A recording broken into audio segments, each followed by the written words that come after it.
ఆయన పొడిగిస్తూ అంచెలంచెలుగా ప్రభువే మనల్ని దీవిస్తూ బలపరుస్తూ దేవుని యొక్క వాక్యం జీవితాలకు ఎంతో ఆదర్శప్రాయంగా ఉంటుంది. ఒక వ్యక్తి బ్రతకటానికి ఈ భూమి మీద నీరు, ఆహారము, గాలి ఎంతో అవసరం. ఒక విశ్వాసి బ్రతకాలి అంటే ప్రార్థన, వాక్యము చాలా అవసరం. ప్రార్థన లేని సంఘం ఏ రోజుకి ఆశీర్వదించబడదు. వాక్యము లేని సంఘములో ఆత్మల రక్షణ జరగదు. మనుషులు ఒకవేళ వెళుతూ ఉండొచ్చు గాని పరివర్తన జరగటం కష్టం. ఆత్మ సంబంధమైన జీవితం ఎంతో ఆశీర్వాదకరంగా మనం మార్చాలి. ఈ ఉదయకాలం ఒక చిన్న వర్తమానాన్ని మీకు పరిచయం చేస్తాను. రండి, వాక్యము లోపలికి వెళ్ళి కొన్ని విషయాలను మనం ఈ ఉదయకాలం పరిశీలన చేద్దాం. యోబు గ్రంథము 19వ అధ్యాయం 17వ వచన భాగాన్ని మీరు చూడగలిగితే, యోబు భక్తుడి యొక్క ఆవేదన ఆ వచనాల్లో మనకు కనపడుతుంది. యోబు గ్రంథము 19వ అధ్యాయము 17వ వచనాన్ని ఉన్నారా? ఎవరైనా చదవగలరా? అమ్మా, ఎవరైనా చదువుతారా? చదువుతారు. నా ఊపిరి నా భార్యకు అసహ్యము, నేను కనిన నా కుమారులు నా వాసన అసహ్యము. చూసారా? యోబు తన యొక్క దయనీయమైన స్థితిని చూసి ఈ మాట అంటున్నాడు. నా వాసన, నా ఊపిరి నా భార్యకు అసహ్యంగా మార్చబడింది. నేను కన్న నా బిడ్డలు నా వాసన అసహ్యంగా మార్చబడింది అన్నారు. ఈరోజు మనం ధ్యానిస్తున్న విషయం ఏంటంటే నా వాసన. చెప్పండి, ఏంటిది? వాక్యం. నా వాసన. యోబు భక్తుని యొక్క ఆవేదన చూడండి. ఒక సమృద్ధి కలిగిన సంపన్న స్థితిలో ఉన్న యోబు శ్రమల కొలిమిలోనికి వెళ్ళిపోయినప్పుడు, తనకు ఆధారముగా ఉన్న ఆస్తి అంతా కోల్పోయినప్పుడు ఆ యోబు వాసన భార్యకు అసహ్యమైపోయిందట. ఏమండి, చాలా మార్లు కొంతమంది అంటారు, మా వాసన పడట్లేదులేండి మీకు, ఇప్పుడు మేము పట్టలేదులే, మా వాసన మీకు గిట్టట్లేదులే. అంటే అర్థం ఏంటి? మన స్థితి, మన పరిస్థితి, మనం ఇతరులు మనల్ని అసహ్యించుకోవటానికి అది హేతువుగా మార్చబడుతుంది. ప్రియులారా, జ్ఞాపకం చేస్తున్నాను చూడండి. మన భక్తి జీవితాల్లో చాలా పర్యాయాలు మన జీవితం ఒక వాసన పరంగా ఎలాగ ఉందనేది పరిశీలన చేసుకోవాలి. యోబు సమృద్ధి కలిగిన వాడు. ఊజు దేశములో అంత ధనవంతుడు లేడు, ఊజు దేశములో అంత మంచి వ్యక్తి లేడు, అంత దాతృత్వము కలిగిన వ్యక్తి మరొకరు లేరు. భార్యకి అసహ్యమైపోయాడండి. ఆయన కనిన కుమారులు ఆయన దగ్గరకు రాట్లా. చూసారా? యోబు భార్య ఏమంటుందంటే, 2వ అధ్యాయము యోబు గ్రంథము 9వ వాక్యములో యోబు భార్య ఎంతగా యోబును అసహ్యించుకుంటుందో మనం ఆ వచనాల్లో చూడవచ్చు. ఏమని ఉందో చూడండి. ఏమంటుంది ఆమె భార్య? 9వ వాక్యాన్ని పరిశీలన చేస్తే ఏముందంటే, అతని భార్య వచ్చి, నీవును ఇంకను యథార్థతను వదలకుండా ఉండువా, దేవుని దూషి మరణము కమ్ము అంటుంది. ఏమంటుందండి?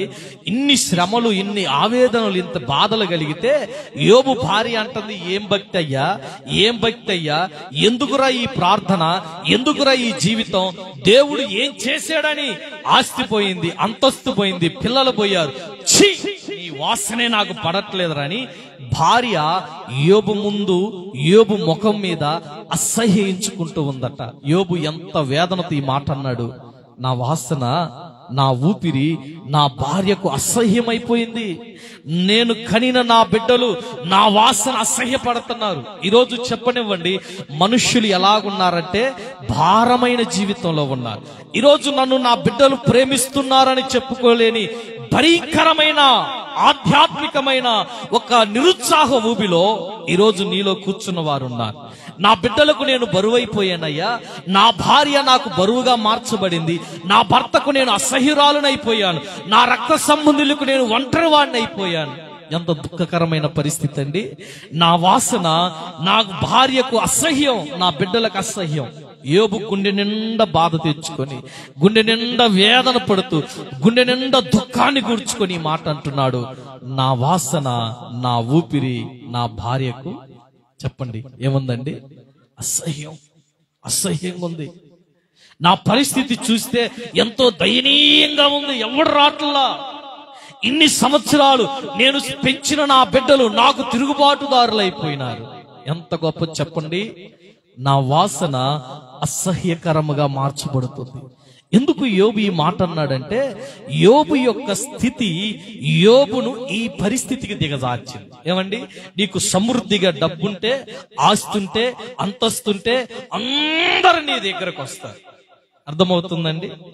ఇవన్నీ నీ దగ్గర నుండి కోల్పోతే నీ దగ్గరికి ఎవరు వస్తారు? ఎవరు పలకరిస్తారు? మనిషిని మనిషి ప్రేమించుటకు స్వార్థం మూల కారణం. దేవా నీవు ప్రేమించుటకు నీ కృపయే కారణం.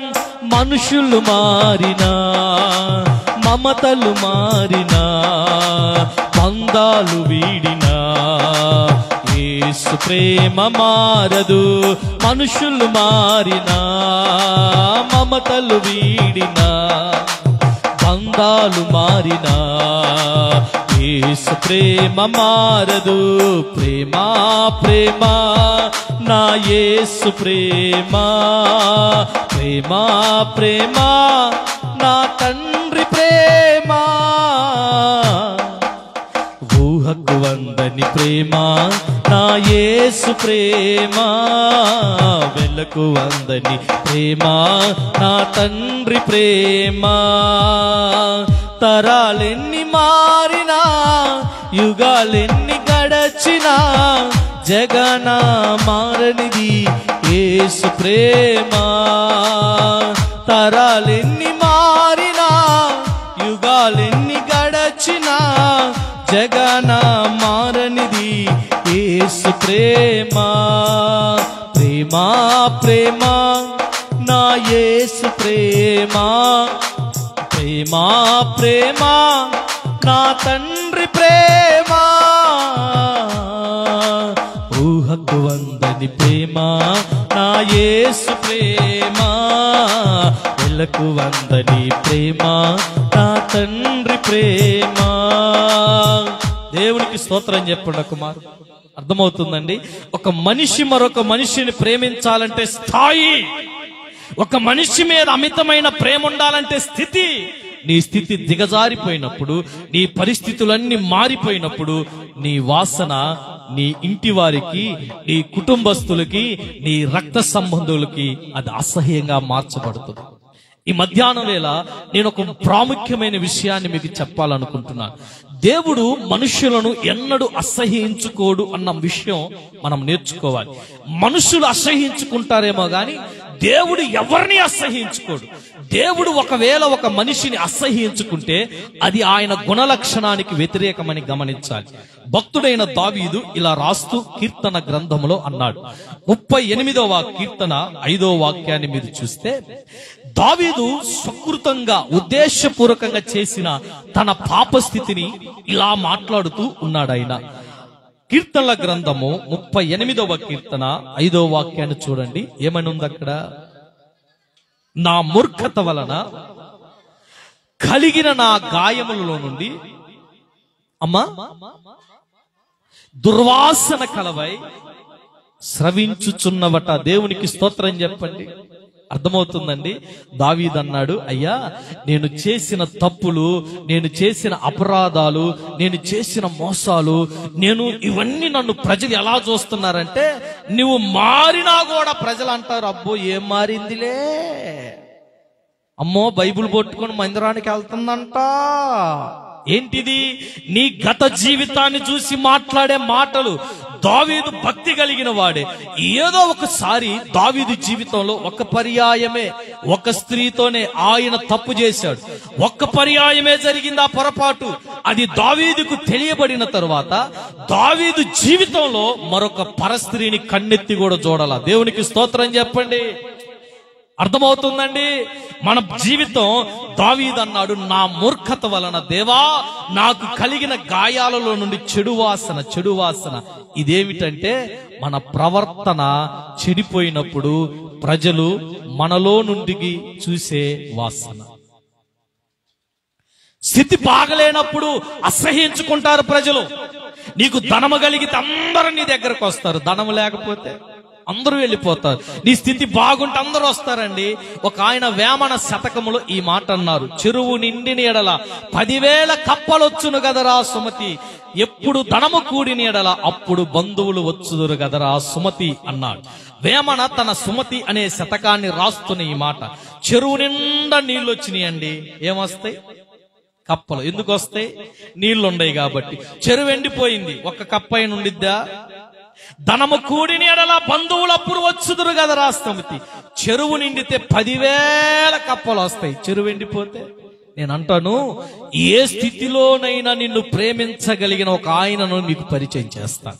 నీకు ధనముండా లేకపోయినా, నీ స్థితి బాగున్నా లేకపోయినా, నీవు భయంకరమైన దారిద్రత పరిస్థితిలో నీవున్నా, నిన్నుగా ప్రేమించగలిగిన ఒక ఆయనను పరిచయం చేస్తాను ఈ మధ్యాహ్న వేళ. ప్రియుడా, దావీదు అంటున్నాడు, అయ్యా మూర్ఖత వలన కలిగిన నా దెబ్బలలో నుండి వచ్చిన ఆ వాసన దుర్వాసన కంపు కొడుతుంది అంటున్నాడు. నిజమే, మన ప్రవర్తన చెడిపోయినప్పుడు ప్రజలు మనల్ని అసహ్యించుకుంటారు. మన ప్రవర్తన పాడైపోయినప్పుడు ప్రజలు మనం చూసి అసహ్యించుకుంటున్నారు. ఆమె మందిరానికి వెళ్తుందండి కానీ నోరు బాగుండదు సార్, ఆమె మందిరానికి వెళ్తుందండి ప్రవర్తన బాగుండదు సార్, ఆమె మందిరానికి వెళ్తుందండి బూతులు మానదు సార్. ఏంటి? దుర్వాసన కప్పు కొడుతుందండి. ఒక ఆయన అంటాడు, నేను మందిరంలో నా దమ్మేంటో నా బలమేంటో చూపిస్తానంటాడు. ఎలా చూపిస్తావు? దేవుడికి కావలసింది ఏంటంటే విరిగి నలిగిన హృదయం ఆయనకు కావాలా? ఆలోచించవలసిన సంగతులు. భక్తుడు అంటున్నాడు, చాలా మంది మందిరానికి వెళ్తూ ఇలాంటి కార్యాలు చేసేవారని పౌలు ఇలా మాట్లాడాడు. కొరింథీయులకు రాసిన పత్రిక 2వ కొరింథీ పత్రిక 2వ అధ్యాయం 16వ వాక్యం. ప్రవక్తన సరిగా లేని భక్తి అది చెడు వాసన కొడతదట, దుర్వాసన కొడతదట. ప్రియుడా, ఆలకించండి. నీలో నుండి రావలసినది ఏమిటంటే సాక్ష్యం అనే ఒక వాసన రావాలి. భక్తుడైన పౌలు మహాశయుడు ఏమంటున్నాడో ఒక పర్యాయం చదవండి. కొరింథీయులకు రాసిన 2వ పత్రిక 2వ అధ్యాయం 16వ వాక్యం. నశించిపోతున్న వారు మరణార్థమైన వాసన గలవారై రక్షింపబడిన వారికి జీవార్థమైన వాసన. ఏమండి, మీలో నుండి ఏ వాసన వస్తుందంటే గుర్తుపెట్టుకోవాలి, నువ్వు ఎన్ని సెంట్లైనా కొట్టుకో. ఒక ఆయన అన్నాడు, పైకేమో ఇంపు లోపలేమో కంపు. అరబ్ దేశాలలో వాళ్ళు బకెట్ వాటర్ ని 3 కలిపి పోసుకుంటారు. బకెట్ వాటర్ తో 3 స్నానం చేస్తారు. ఏంటి కారణం అంటే వారికి పర్ఫ్యూమ్స్ అనేవి ఎక్కువగా ఉంటాయి, అంటే సెంట్లు కొడతారు. ఎప్పుడైనా చూడండి, అరబ్ దేశాల్లో ఆ మహమ్మదీ సహోదరులు వారి దగ్గరికి వెళ్తే వారు కొట్టే పర్ఫ్యూమ్ ఉంటుంది చూసారా, అది 5-6 రోజులు పోదు. పైకి బాగానే ఉంది, లోపల సంగతి ఏంటండి? పైకి బాగానే ఉంది, లోపల సంగతి ఏంటి? హృదయము వ్యాధితో నిండిన కపట కేంద్రము, దానిని గ్రహించుట ఎవరి సాధ్యము? హృదయము వ్యాధితో నిండిన కపట కేంద్రము, దానిని గ్రహించుట ఎవరి సాధ్యము? మనసు మర్మ మెరిగిన మహనీయుడా, మనసు మార్చగలిగిన నిజ దేవుడా, మనసు మర్మ మెరిగిన మహనీయుడా, మనసు మార్చగలిగిన నిజ దేవుడా, నా మదిని కోవెలగా మలచుకోవయ్యా, నా హృదిని రాజుగా నిలిచిపోమయ్యా. దేవునికి స్తోత్రం చెప్పండి. మా ఉన్నారా? ఆలోచించాలి. మనము ఏమి ధ్యానిస్తున్నామంటే నా వాసన నా భార్యకు అసహ్యమైంది. ఏమండి, డబ్బున్నప్పుడు బాగానే ఉంది కదా, ఇప్పుడు డబ్బు పోయిన తర్వాత యోబు భార్యకి ఎలా మార్చబడ్డాడు? ఏం భక్తిరా, ఏం యథార్థతరా, ఏం ప్రార్థనరా, దేవుడు దేవుడు దేవుడు అంటావు. ఏం చేశాడు ఆయన? ఆయనను దూషించి నువ్వు చావు అంటుంది భార్య. కొడుకులు కట ఆ యోబు యొక్క బంధువులకి ఆయన ఏడుస్తూ మాట అంటాడని నాకు బాగా ఇష్టమైన మాట ఈ మాట, నా బంధువులు నా దగ్గరకు రాలేదు. ఒకప్పుడు వచ్చిన బంధువులు ఈ రోజు నా దగ్గరకు రావట్లేదు. నా ఊపిరి నా భార్యకు అసహ్యమైపోయింది, నా కుమారులకు నా వాసన అసహ్యమైపోయింది.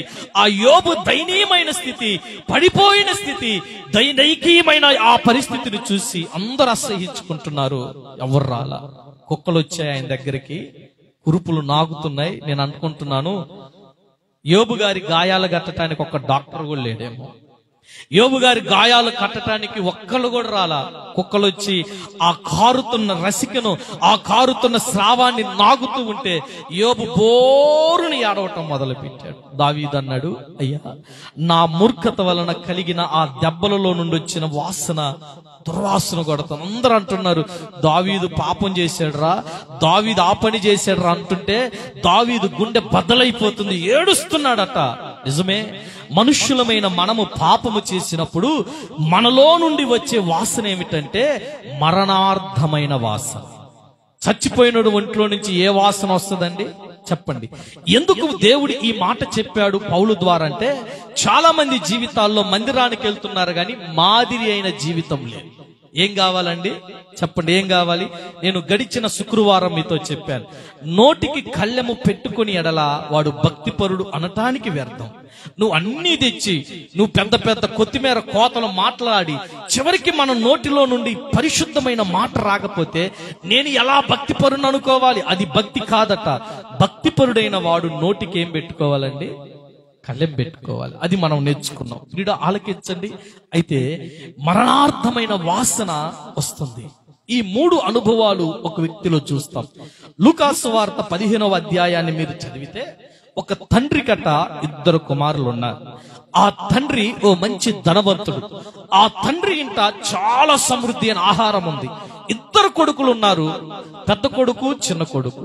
చిన్న కొడుకు ఒక రోజు తండ్రి దగ్గరకు వచ్చి అన్నాడు, తండ్రి, నీతో ఉండటం నాకు ఇష్టం లేదు, నీతో కలిసి జీవించటం నాకు ఇష్టం లేదు, కనుక నాకొచ్చే వాటా నాకివ్వు, నా ఆస్తి నాకివ్వని ఆ చిన్న కుమారుడు తండ్రిని అడుగుతున్నప్పుడు తండ్రి ఆస్తిని 2కి సమానంగా పంచినాడు. ఆస్తిని అంతటిని పట్టుకొని దూర ప్రాంతానికి వెళ్ళిపోయినాడట. ఏం చేశాడవయ్యా ఆస్తిని అంటే, అక్కడ విలాసవంతమైన జీవితం, వేశ్యలతో తన ఆస్తినంతా పోగొట్టుకున్నాడు. దేనికైనా మనిషి సమాధానం చెప్పగలడు కానివ్వండి, ఆకలికి మానవుడు సమాధానం చెప్పలేదు. ఆకలి మనిషిని ఏ పరిస్థితికైనా దిగజార్చింది. ఆకలి ఒక మనిషిని మంచివాడిగా మార్చగలిగిద్ది. అదే ఆకలి ఒక మనిషిని దుర్మార్గుడుగా, దొంగగా, హంతకుడుగా మార్చగలిగిద్దండి.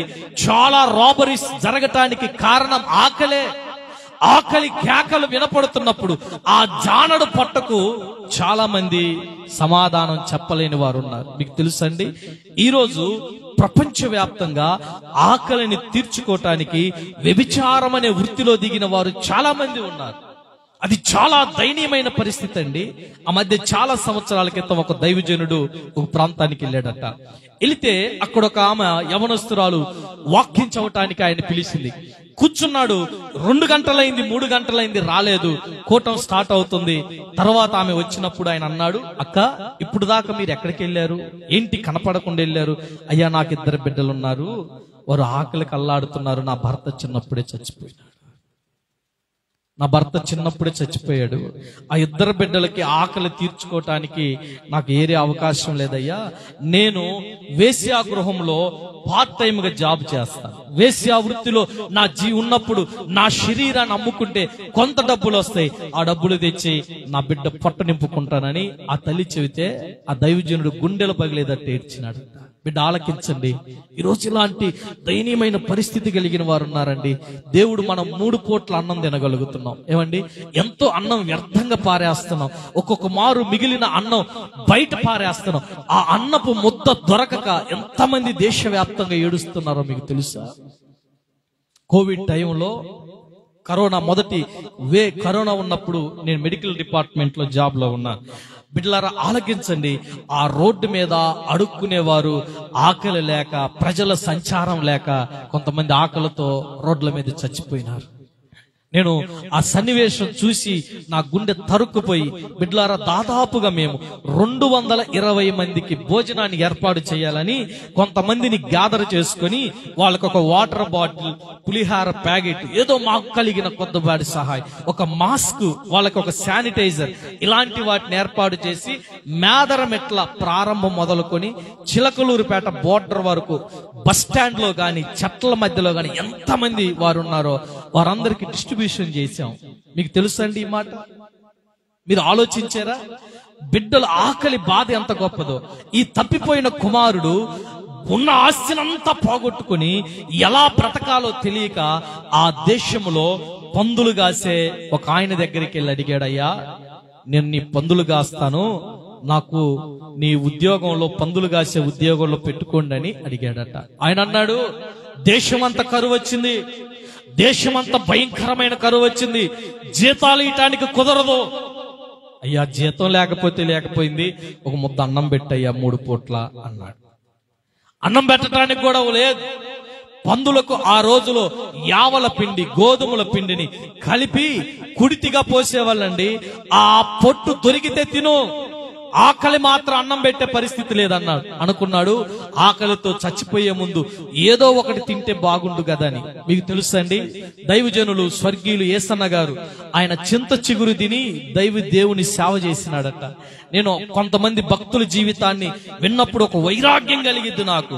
చింత చిగురు తిని ఆ సేవ చేసిన ఆ దైవజనుడు ఇప్పుడు ప్రపంచంలోనే అత్యున్నతమైన తెలుగు రాష్ట్రాల్లో ఉన్నతమైన పరిచర్య చేసిన దైవజనుడు ఎవరంటే సహోదరులు యేసన్న గారు. చప్పట్లు కొట్టి ప్రభుని గణపరుస్తారా? ఆలోచించారా?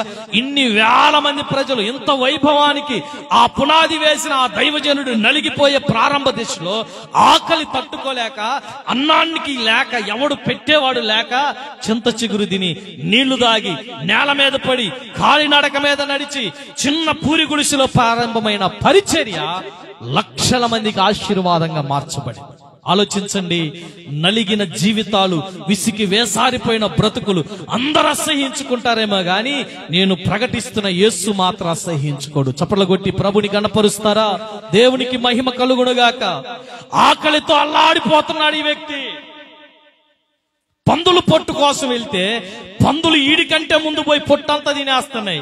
లోపలికెళ్ళి ఆ కుడితితో ఉన్న తొట్టినంతా చూస్తుంటే ఏమీ దొరకల. ఎంత దయనీయమైన పరిస్థితి, మరి ఎంత అధ్వానమైన పరిస్థితి ఏంటి. ఒకానొక రోజున కూర్చొని తనలోనికి చూసినప్పుడు ఒక వాసన వచ్చింది ఆయనకి. తనలోనికి చూసుకున్నప్పుడు ఒక వాసన వచ్చింది. ఛీ, ఏంట్రా ఈ బతుకు, మరి ఎంత పేదరికమా, మరి ఎంత దరిద్రమైన పరిస్థితి. నా తండ్రి ఇంటిలో సమృద్ధి అయిన ఆహారం ఉంది, అన్నం తినగా మిగిలిగా, పని వాళ్ళగా అన్నం తినగా ఇంకా మిగిలిన అన్నం చాలా బయట పారేస్తున్నారు. పట్టెడు మెతుకులు దొరకక నేను అల్లాడిపోతున్నానేంటి, నేను నా తండ్రి దగ్గరికి వెళ్తానని తనలోనికి చూసినప్పుడు అతనికి కలిగిన వాసన ఏమిటంటే భయంకరమైన పాపమనే వాసన అతనిలో నుండి అతనికి వచ్చింది. దేవునికి స్తోత్రం చెప్పండి. ఇది చాలా ప్రాముఖ్యం అండి. తన్ను తాను రియలైజ్ చేసుకోవాలి. ఇతరులు విమర్శించడానికి వేలు చూపించకూడదండి. ఒక ఆయన అన్నాడు, ఎదుటి వ్యక్తికి వెళ్ళి 2 ఏళ్ళు చూపిస్తే మనకెళ్ళి ఎన్ని చూపిస్తున్నాయి? 3 అండి. మరి ఇదేది? నువ్వు మామూలోడు కాదు అన్నప్పుడు నీకెళ్ళి 1 వేలు అయితే నాకెళ్ళండి పైనేలు. నిన్ను నన్ను ఆయన చూస్తున్నాడని అర్థం. దానికి అర్థమవుతుందండి. మీరు ఆలకించాలి. మనుష్యుల యొక్క మాటల ద్వారా కాదండి, నన్ను నేను విమర్శించుకోవాలా, నేను ఎలాగున్నాను విమర్శించుకోవాలా, నా మాట తీరు ఎలాగుందో రియలైజ్ అవ్వాడు. అయితే ఆ వ్యక్తి రావటానికి సిద్ధపడ్డాడట. ఇంతలో ఏం జరుగుతుంది? పెద్ద కుమారుడు పొలం నుంచి వస్తున్నాడు. ఈ సంగతులన్నీ ఆ అధ్యాయంలో రాయబడతాయి. పెద్ద కుమారుడు పొలం నుండి వస్తూ వస్తూ ఏంటి పనోని పిలిచాడు. ఏంట్రా ఎంత కోలాహలంగా ఉంది, ఏంటి ఈ విందేంటి, ఈ ఆర్భాటం ఏంది, ఈ సంగీత నాదములు ఏంటి అని అడిగాడు. ఏం లేదండి, మీ నాన్న చిన్నకు మీ తమ్ముడు వచ్చాడని ఆనందంతో ఓ పార్టీ చేస్తున్నాడు అన్నాడు. ఇతను అలిగి పక్కన ఉన్నాడు రాట్లా. వాళ్ళు పోయి అన్నారయ్యా, పెద్ద కొడుకు అడిగాడు రావట్లేదంటే ఆ వృద్ధుడైన తండ్రి లోపలికి వెళ్ళి అన్నాడు, బిడ్డ రారా, ఏంట్రా బయట ఉన్నావంటే, నానా నేను ఇంకా దూరంగా ఉండగానే ఆయన రోజు మేడ మీద నుండి చూస్తాడట. రోజు మేడ మీద నిలబడి ఎదురు చూస్తూ ఉంటాడట. ఈ రోజు రాకపోతాడా నా బిడ్డ, ఈ రోజు రాకపోతాడని. ఆలకించారా? దూరమైతివా నా కన్న బిడ్డ, దూరమైతివా నా కన్న బిడ్డ, దూరమైతివా నా కన్న బిడ్డ, దూరమైతివా నా కన్న బిడ్డ. కాని వారి స్నేహానికి కావాలని వెళ్ళితివి, కాని వారి స్నేహానికి కావాలని వెళ్ళితివి, పందులతో పొట్టును తింటివయ్యా నా కన్న బిడ్డ, దూరమైతివా నా కన్న బిడ్డ, దూరమైతివా నా కన్న బిడ్డ. దేవునికి స్తోత్రం చెప్పండి. నేను వర్తమానాన్ని ముగించబోతున్నాను. బిడ్డలారా ఆలకించండి. దేవుడు ఒక మనిషిని ఏమి కోరుకుంటాడంటే, నువ్వు తప్పిపోవటం ప్రాముఖ్యం కాదు, తిరిగి రావటం యేసయ్యకు కావాలి. దేవునికి స్తోత్రం చెప్పండి. చాలా మంది జీవితాల్లో తప్పిపోతున్నారు, తిరిగి వచ్చే అనుభవాలు లేవు. ఆ కుమారుడు ఎప్పుడు వస్తాడా? ఈ రోజు వస్తాడా, మధ్యాహ్నం వస్తాడా, సాయంకాలం వస్తాడా, అర్ధరాత్రి వస్తాడేమో అని ఆ తండ్రి హృదయములో నుండి ప్రేమ చూడండి. గాయపరిచిన, త్రోలనాడిన, తండ్రి మీద తిరుగుబాటు చేసిన తండ్రి ప్రేమ ఆ బిడ్డ మీద మారలేదు.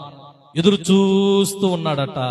ఒకానొక రోజున ఆ కుమారుడు తప్పిపోయి తిరిగి నడుచుకుంటూ వస్తుంటే ఆ వృద్ధుడైన తండ్రి గమనించి తన యొక్క మేడగది మీద నుండి గబగబా దిగి పరుగెత్తుకుంటూ వెళ్ళి ఆ వ్యక్తి మెడ మీద పడి ముద్దు పెట్టుకొని బోరున ఏడుస్తున్నాడట. నేను అంటాను, బోడెమ్మ గారు అంతకుముందు పందులతో పరిచర్య చేశాడు కదా, పందులతో కలిసి తిరిగాడు కదా, వాళ్ళ నాన్న ముద్దు పెట్టుకున్నప్పుడు పందువాసన వచ్చిందా రాదా? వెంకట్రావణ, మీ బిడ్డలు బాగా బురదలు ఆడుకున్నారండి, రారా కొడుకానికి ఇంటి కొద్దుకుంటారా? ఏయ్ ముందల స్నానం చేసి రాపో, చెడ్డాల వాసన వస్తుంది అంటున్నాడు.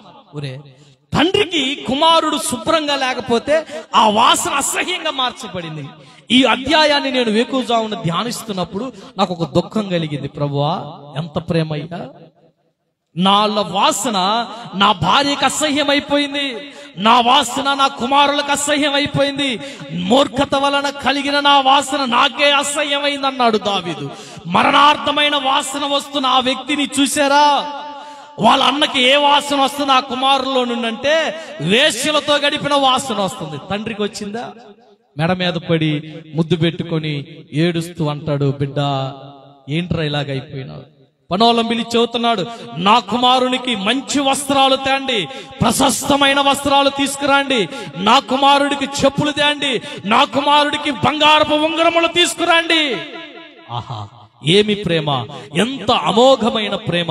ఎప్పుడు దేవుడు నిన్ను నన్ను అంగీకరిస్తాడంటే, ఎప్పుడు నీ జీవితం నా జీవితం పరలోక దేవునికి సువాసనగా మార్చబడిద్దంటే, నేను ఒక మాట చెప్పనా, నీవు విరిగి నలిగిన హృదయముతో యేసయ్య దగ్గరకు వచ్చిన. బలిపీఠం మీద అర్పించే అర్పణ ఎలాగుండాలంటే, ఆ అర్పణ అర్పించేటప్పుడు సిద్ధపరచబడిన ఆ యొక్క జంతువును వధించి బలిపీఠం మీదకి తీసుకురావాలి. ఆ బలిపీఠం మీద తీసుకొచ్చినప్పుడు అగ్ని ఆ అర్పణను అంగీకరించి కాల్చుతున్నప్పుడు దాని మీద నుంచి వచ్చే పొగ యెహోవాకు ఇంపైన సువాసనగా మార్చబడునని లేవియా కాండంలో రాయబడింది. బిడ్డలారా గమనించండి, నీలో నుండి దేవుడు కోరుకుంటుంది ఏంటంటే పరిమళ సువాసన. స్తోత్రం చెబుతారా? గట్టిగా చెప్పండి. ఎప్పుడు నీవు పరిమళ సువాసన కలిగిన వ్యక్తిగా మార్చబడతావంటే, ఆ స్థితిలో చూసావండి, నీ స్థితి నీ భార్యకు అసహ్యమైన, నీ స్థితి నీ బిడ్డలకు అసహ్యమైన, నీ స్థితి నీ అయిన వారికి అసహ్యమైన, నీ రక్త సంబంధులకు అసహ్యమైన నా దేవునికి నీవు అసహ్యకరముగా మార్చవు. నా దేవునికి నీలో నుండి ఎప్పటికీ ఆయనకి ఇష్టమే.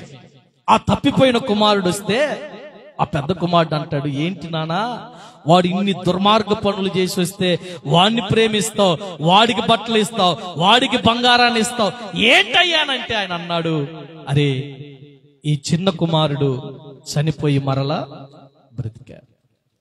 తప్పిపోయి మరలా వచ్చినాడ్రా. 100 గొర్రెలు ఉన్నాయి ఒక యజమానుడి దగ్గర. 99 గొర్రెలు మందలోనే ఉన్నాయి.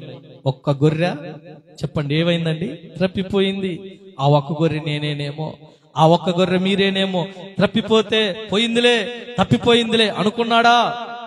ఆయనకు కావలసింది ఏంటంటే ఆ తప్పిపోయిన వారు తిరిగి రావటమే, తప్పిపోయిన వారు తిరిగి మందలో చేర్చబడటమే.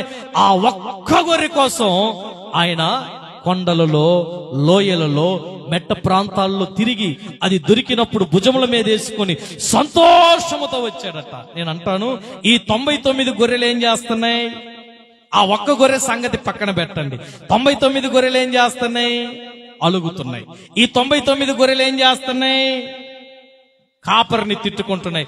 దొంగోడండి, దుర్మార్గుడండి, మోసగాడండి, ఇదిగోనండి కాపరి చూసారా, 99 గొర్రెలను వదిలిపెట్టి ఆఫ్టర్ ఆల్ ఒక్క గొర్రె కోసం పక్కకి వెళ్ళినాడా? ఆఫ్టర్ ఆల్ ఒక్క గొర్రె కోసం కొండలకెక్కాడా? యేసు ప్రభు ఎవరు అంటే ఆయన మంచి కాపరి. దేవునికి స్తోత్రం చెప్పండి. ఆయన ప్రధాన కాపరి, ఆయన ఆత్మల కాపరి, ఆయన మనలను రక్షించు నిజమైన రక్షకుడు ఆయనే. చూసారా, ఈ లోకంలో భార్య, భర్త, పిల్లలందరూ నిన్ను అసహించుకున్నా, తల్లి నిన్ను ప్రేమించే ఓ మంచి వ్యక్తి ఈ స్థలములో ఉన్నాడు.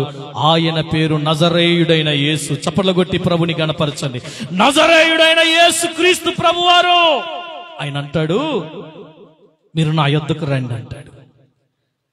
ఏం కనపడుతుంది ఈ అధ్యాయములంటే, ఈ దేవునికి ఆ వ్యక్తిలో నుండి వచ్చే ఆ పశ్చాత్తాపము చెందిన హృదయం, ఇరిగిపోయిన హృదయం, నలిగిపోయిన హృదయం, పశ్చాత్తాపముతో దుఃఖపడుతున్న ఆ సందర్భాన్ని చూసారా? ఎంతగా ఉందో, ఎంతగా ఏడుస్తూ ప్రార్థన చేస్తూ దుఃఖపడుతూ ఆయన తండ్రి దగ్గరకు వచ్చినప్పుడు తండ్రి హృదయాన్ని అద్దుకొని, తండ్రి హృదయము దగ్గరికి తెచ్చుకొని ఏడుస్తూ అన్నాడు, బిడ్డ నీవు నా కుమారుడు. ఈరోజు చెప్పండి, ఇలాగ ప్రేమించే తండ్రులు ఉన్నారా?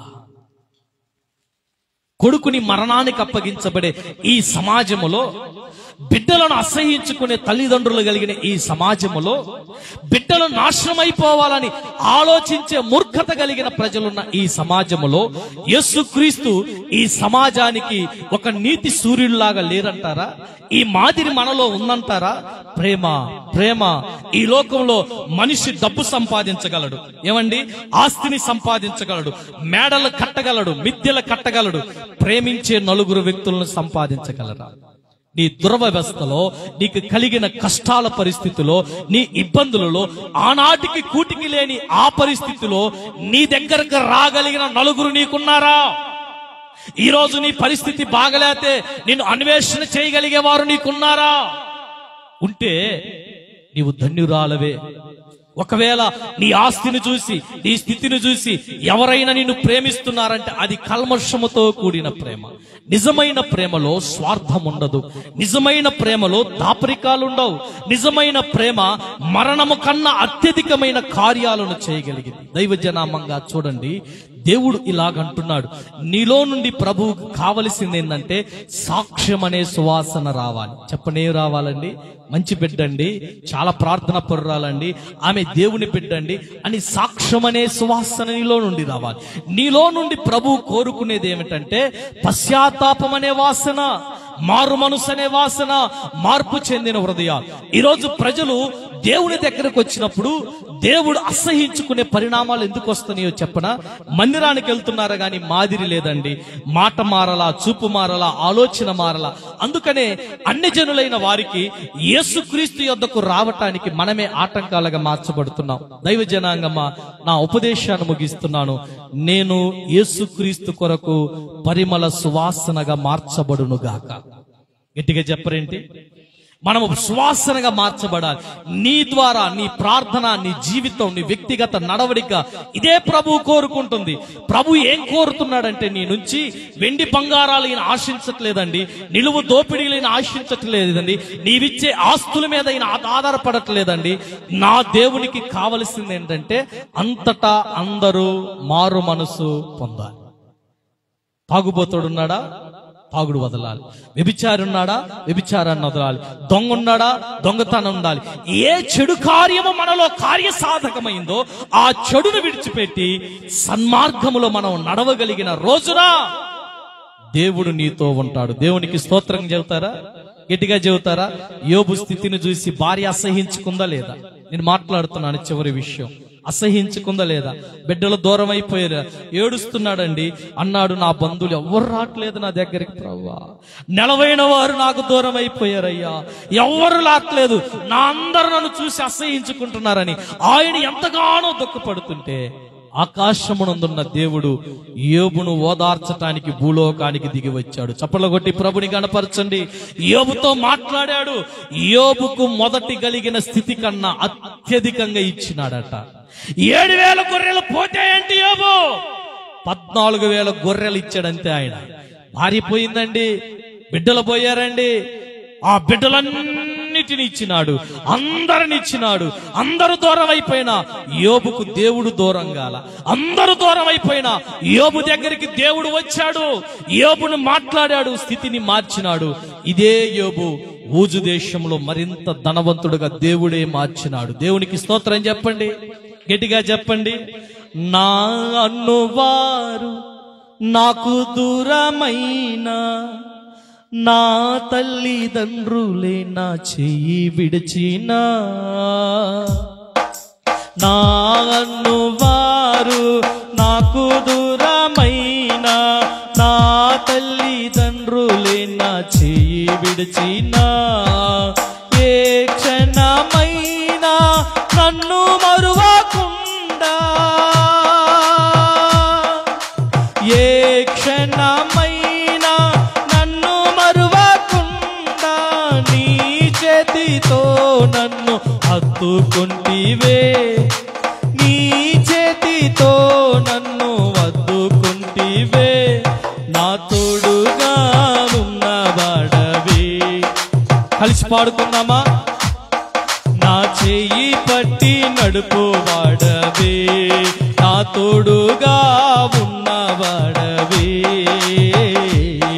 నా చెయ్యి పట్టి నడుపువాడవే, నా పక్షముగా నిలుచువాడవే, నా పక్షముగా నిలుచువాడవే, నా ధైర్యము నీవే యేసయ్యా, నా ధైర్యము నీవే యేసయ్యా, యేసయ్యా, యేసయ్యా, యేసయ్యా, యేసయ్యా, కృతజ్ఞత స్తుతులు నీకేనయ్యా, కృతజ్ఞత స్తుతులు నీకేనయ్యా, నా తోడుగా ఉన్నవాడవే, నా చేయి పట్టి నడుపువాడవే, హృదయము పగిలే వేదనలో నా కన్నీరు పొంగే పరిస్థితులలో, హృదయము పగిలే వేదనలో నా కన్నీరు పొంగే పరిస్థితులలో, పడిలో చేర్చి ఓదార్చువాడా, పడిలో చేర్చి ఓదార్చువాడా, కన్నీరు తుడిచిన నా కన్న తండ్రివే, కన్నీరు తుడిచిన నా కన్న తండ్రివే, నా తోడుగా ఉన్నవాడవే, నా చేయి పట్టి నడుపువాడవే, నా తోడుగా ఉన్నవాడవే, నా చేయి పట్టి నడుపువాడవే. దేవునికి స్తోత్రం చెబుతారండి.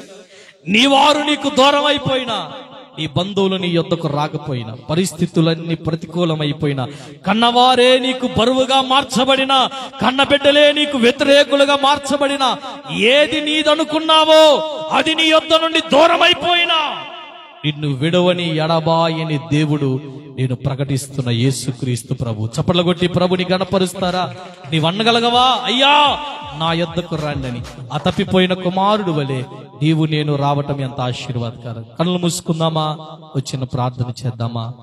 ఈ మధ్యాహ్న వేళ ప్రభువా మీ కొందనాలు. కళ్ళు మూసుకొని ప్రభు బలను మనం సమీపించబోతున్నాం. తల్లి, వ్యక్తిగతంగా నువ్వు ఎలాగున్నావు? నీలో నుండి ఏ వాసన దేవునికి వస్తుంది? అయ్యో, మూర్ఖత వలన కలిగిన గాయములో నుండి దుర్వాసన